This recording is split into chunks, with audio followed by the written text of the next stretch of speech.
নমস্কার বন্ধুরা, আপনারা তো চিকেন কষার রেসিপি সবাই জানেন। একবার এই পদ্ধতিতে বানিয়ে দেখতে পারেন, কম সময়ের মধ্যে খেতে কিন্তু ভীষণ স্বাদ হয়। প্রথমে নিয়ে নিয়েছি চিকেন, ভালো করে ধুয়ে নিয়েছি। এবার কড়াইয়ের মধ্যে দিয়ে দেবো সরষের তেল, দিয়ে দেবো পেঁয়াজ বাটা, এটা আপনারা আপনাদের পরিমাণ মতন দেবেন। দিয়ে দেবো টমেটো কুচি। এবার একটু নাড়াচাড়া করে নেব।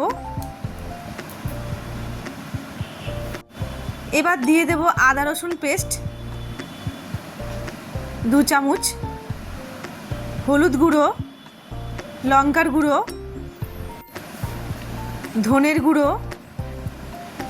জিরের গুঁড়ো, স্বাদ মতন নুন, স্বাদ মতন চিনি আর টমেটো সস। এবার সমস্ত কিছু দিয়ে মশলাটাকে ভালো করে কষিয়ে নেব। ব্যাস, আমার কষানো হয়ে গেছে, ভালো করে কষিয়ে নিয়েছি দেখুন। এবার দিয়ে দেব চিকেন।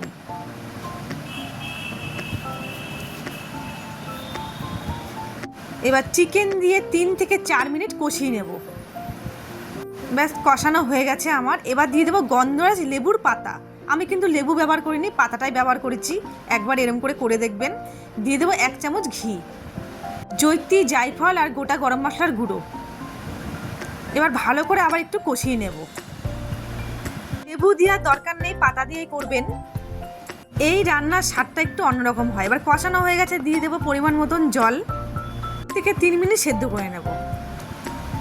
ব্যাস, সেদ্ধ হয়ে গেছে দেখুন, মাংস সেদ্ধ হয়ে গেছে, কালারটা খুব সুন্দর হয়েছে।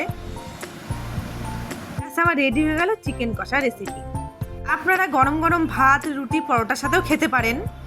আমি ভাতের সাথে পরিবেশন করলাম। ভালো লাগলে লাইক, কমেন্ট, শেয়ার আর চ্যানেলটিকে সাবস্ক্রাইব করার অনুরোধ রইল।